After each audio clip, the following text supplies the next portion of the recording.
Orang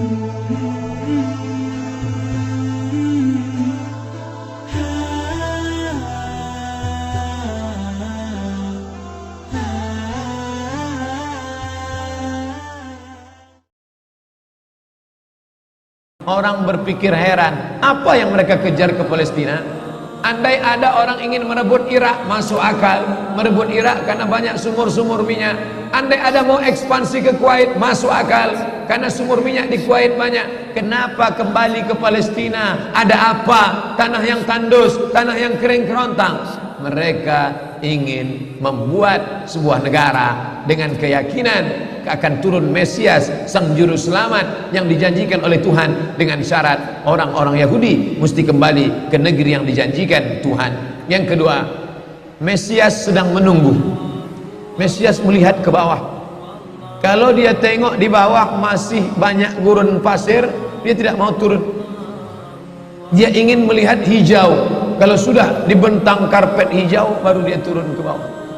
Maka yang dimaksud dengan hijau itu adalah ditanami tanaman-tanaman hijau, penghijauan yang luar biasa. Dan ketika Israel masuk ke Palestina, mereka ambil tanah itu, mereka hancurkan rumah orang Islam, mereka buat tembok panjang. Penjara terbesar dan terpanjang di dunia adalah Palestina. Mereka kurung orang Palestina. Mereka buat tembok beton yang tinggi, panjangnya 700 km lebih. Dari Pekanbaru kita lihat, Anda menuju Medan Sumatera Utara 600 km. Mereka membuat tembok tinggi 700 km. Bayangkan, umat Islam terisolir dan mereka tanami hijau-hijau. Makanya Allah berkuasa, Allah mau tunjukkan kuasa, lalu Allah buat tanaman hijau itu menyala. Dalam pokok yang hijau itu menyala beberapa bulan yang lalu. Heran orang, Allah mau menunjukkan kekuasaannya. Kalian tidak mau tolong Palestina, aku yang akan menolongnya. Tanaman yang hijau yang mereka tanam itu tiba-tiba terbakar. Tidak ada yang bisa mematikannya. Sampai-sampai reporter wartawan Amerika mengatakan, tidak ada yang bisa mematikan kebakaran ini kecuali Tuhan, karena Dia yang membakarnya. Mengerti keadaan kita zaman sekarang. Jangan sampai dikatakan Palestina bukan urusan kita. Ini kan masalah politik. Indonesia ya Indonesia, Palestina ya Palestina. Antum tidak mengerti masalah dunia.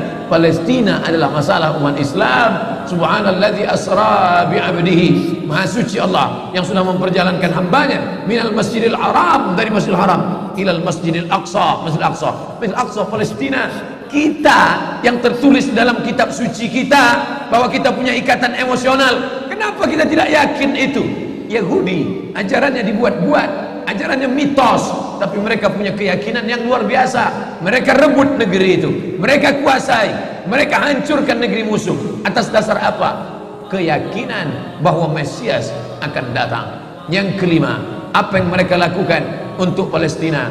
Mereka meyakini ada Temple of King Solomon, tempel kuil King Solomon, Raja Sulaiman. Datang pula orang Indonesia latah, dikatakannya Sulaiman ini kerajaannya bukan di Palestina, di Yogyakarta, Sleman. Kata dia, King Solomon itu punya tempel kuil, dan Temple of King Solomon letaknya pas di bawah Al-Masjidil Aqsa. Apa maknanya? Mereka mengeruk setiap hari, bulldozer, traktor, ekskavator, terus mengeruk keliling Masjidil Aqsa. Mereka ingin meruntuhkan Masjidil Aqsa. Tulis Temple of King Solomon, enter, pilih image, tampak gambar replika. Inilah kerajaan Sulaiman yang ada di bawah Masjidil Aqsa. Akan mereka naikkan. Mereka sudah bangunkan rumah kecil replikanya, seperti orang Riau membuat rumah replika, rumah Melayu Kampar, rumah Melayu Siak, rumah Melayu Bengkalis. Di mana rumah itu? Di Purna MTQ. Anak-anak kita kalau mau tahu bagaimana rumah Melayu Kampar, bagaimana rumah Melayu Siak, bagaimana rumah Melayu Pelalawan, pergi ke sana. Sebagiannya ada, sebagian tak ada, entah kemana perginya. Tapi mereka membuatkan itu. Inilah dia replika kerajaan Temple of King Solomon. Artinya apa? Mereka ingin menghancurkan Al-Masjidil Aqsa berkeping, sampai akhirnya disitulah nanti kemarahan umat Islam. Entah marah entah tidak, melihat gayanya tak marah.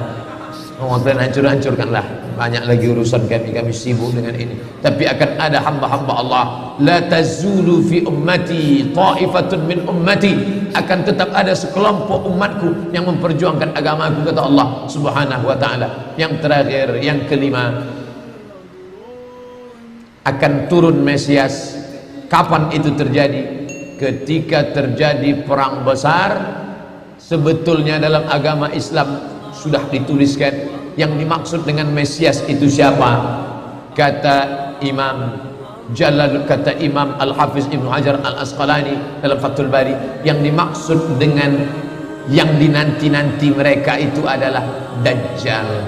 Dajjal itulah sesungguhnya yang sedang mereka nanti. 70,000 Yahudi wara'ad Dajjal. Ada 70.000 Yahudi yang akan berada di belakang Dajjal ketika dia turun nanti.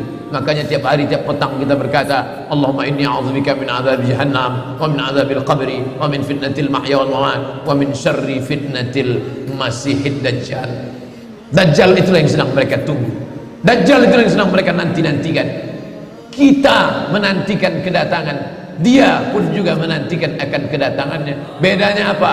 Mereka meyakininya dengan semangat mereka luar biasa. Mereka bangkit.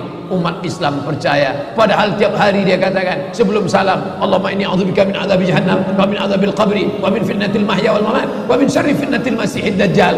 Tiap hari dikatakan, tiap hari diucapkan. Tapi dalam hati, betul tak Dajjal ini datang? Entah iya entah tidak. Mereka yakin Dajjal akan datang, tapi mereka katakan itulah pemimpin kami, itulah Tuhan kami, itu adalah jelmaan daripada Tuhan kami, itu yang akan menghancurkan dunia, dia akan menjadi panutan kami. Kita berkata itu musuh kami, tapi kita pun ragu entah musuh entah tidak. Oleh sebab itu kita minta ampun kepada Allah atas kurangnya iman kita. Subuh ini kita bangkitkan semangat kita, tapi yang datang kepada, kenapa Allah tidak menolong? Katanya Allah itu maha kuasa. Cukup dia teriakkan saja, malaikatnya satu berteriak, pecah gendang telinga orang Yahudi, mati. Cukup dia tiupkan angin sejuk, terhirup, mati. Kenapa tidak dia matikan saja Yahudi itu? Datang Syekh Muhammad Jibril, Syekh Dr. Muhammad Jibril, Syekh Profesor Dr. Muhammad Jibril, dosen tafsir Al-Azhar. Kami undang, mahasiswa Indonesia mengundang di waktu di Mesir dulu kuliah. Lalu saya tanya, Assalamualaikum Syekh. Ya, kaum Ad binasa, kaum Samud binasa, kaum Midian binasa, kaum Iram binasa, kaum Fir'aun binasa. Kenapa Allah tidak membinasakan Israel ini? Senyum Syekh Muhammad Jibril. Apa kata dia? Ya beni, anakku, seandainya Allah membinasakan Israel ini, lalu apa yang tersisa untukmu? Ditunjuknya saya. Seandainya Allah membinasakan Israel ini, lalu apa yang tersisa untukmu? Terdiam saya. Allah sengaja sisakan ini sebagai medan jihad kita menolong agama Allah Subhanahu wa ta'ala.